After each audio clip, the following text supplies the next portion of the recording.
In 1940, a team of American explorers embarked on a journey to survey one of the last untouched areas of the planet. They traveled thousands of kilometers to reach the South Pole in Antarctica, where no human had ever ventured before.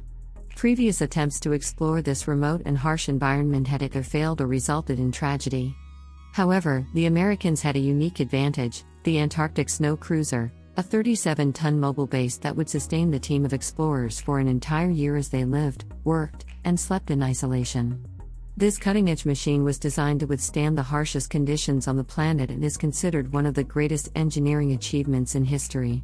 Before 1939, only 2 expedition teams had reached the South Pole and only one had survived due to the extreme temperatures, which can fall below -80°C, and the intense winds. Speeds of over 300 km per hour are not uncommon in Antarctica, which boasts 14 million square kilometers of ice and mountainous terrain unsuitable for human habitation. However, beneath the frozen surface lies the possibility of significant wealth in the form of vast oil and mineral deposits. By 1939, various world powers had begun staking their claims to these resources. However, the United States was missing from this map of Antarctic claims. Although American explorers had made inroads into the continent through privately funded expeditions, the U.S. needed a more significant and official presence. In 1939, President Roosevelt launched the United States Antarctic Service Expedition, sending 2 ships with 125 men to Antarctica in the largest American expedition to date. The mission of the expedition was to explore previously unknown parts of Antarctica and to establish 2 new field bases on opposite sides of the continent. The expedition would feature various forms of exploration, with the centerpiece being the Antarctic Snow Cruiser. This unique machine, the size of a small building, was unlike anything that had ever been built before. It would carry its own aircraft and house 5 explorers who would live and work aboard it for a year. The snow cruiser would travel thousands of kilometers to reach the South Pole, and then continue eastward to a newly established American field base, laying the foundation for an American claim on the continent. The expedition generated widespread news coverage, but it was the Antarctic Snow Cruiser and its ambitious mission that captured the world's imagination. The Antarctic Snow Cruiser, designed by the Armour Institute of Technology in Chicago, had a futuristic appearance like something straight out of a Jules Verne novel to navigate the rugged polar landscape. Engineers equipped it with enormous 10-foot-tall rubber wheels to absorb the impact of the challenging frozen terrain. When faced with a seemingly impassable crevice in the ice, the cruiser would retract its wheels and use its large front and rear overhangs to slide over gaps, allowing it to traverse crevices up to 4.5 meters wide.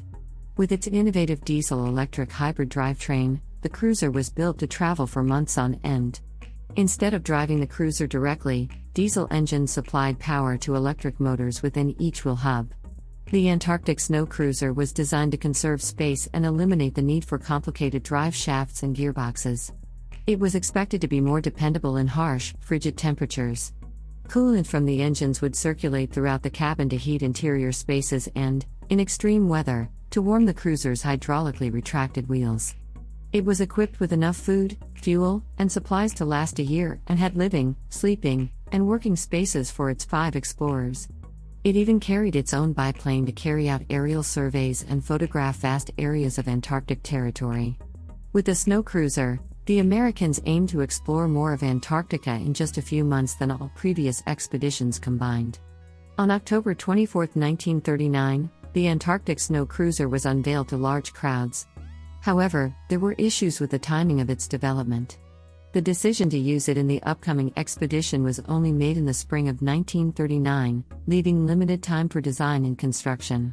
The cruiser was driven 1,600 kilometers from Chicago to Boston to test its capabilities, but the journey was plagued with difficulties, including heavy rains and an accident where it lost control and ended up in a ditch. Despite these challenges, the cross-country trip was still a national sensation. The journey of the Antarctic Snow Cruiser from Chicago to Boston was plagued with difficulties and setbacks, despite the initial excitement and hype surrounding the machine.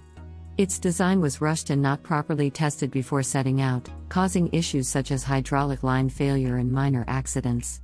Furthermore, the slow pace of the cruiser was a source of frustration, as it was only able to travel at speeds far less than its intended capacity due to a lack of horsepower.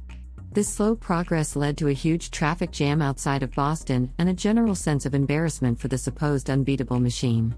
Nevertheless, the cruiser finally arrived in Boston on November 12, just 2 days before it was scheduled to set sail for Antarctica. The drive was supposed to take 8 days, but it took almost 3. The snow cruiser struggled on the smooth highways, causing doubts about its readiness for the expedition. Despite these issues, the most ambitious American expedition left for Antarctica on November 15, 1939. However, the difficulties for the snow cruiser were far from over as soon as the crew arrived in Antarctica. Due to its hasty construction over a single summer in the Midwest, the Antarctic Snow Cruiser encountered snow for the first time in January 1940 and appeared to be out of its element. The cruiser's issues worsened on rough terrain where it was underpowered, and its tires, designed to be indestructible and absorb impacts, proved to be a hindrance in the Antarctic snow as they were perfectly smooth and spun helplessly. The tire's design was perplexing and limited by the tight development timeline, as engineers had to make do with an existing tire design meant for swamp buggies. Treads could not be added to the tires as they would fill up with ice and snow, but no tests were conducted to prove this theory. Despite attempts to improve traction by adding chains and doubling up the front wheels, little progress was made. The weight distribution issue became evident, and driving the snow cruiser in reverse was the most efficient way to move it. The cruiser managed to travel backwards for 148 kilometers, but its limited speed made it impossible to reach the South Pole. As a result, the expedition team had to park it and use it as a stationary laboratory. The expedition continued without the snow cruiser, but had to be cut short due to the onset of World War II, and the entire project was abandoned. After the war, the focus shifted away from conquest and colonization of distant lands. The snow cruiser was last seen in 1958 after being uncovered from beneath the snow, but its current location is uncertain. It may still be buried, or it may have broken off on an ice floe and sunk into the ocean. In the end, it was apparent that the snow cruiser was brought into service too quickly, with a design that was overly ambitious and insufficiently tested. It seems that excessive optimism was the guiding principle behind its creation. Thanks for watching, and please like and subscribe.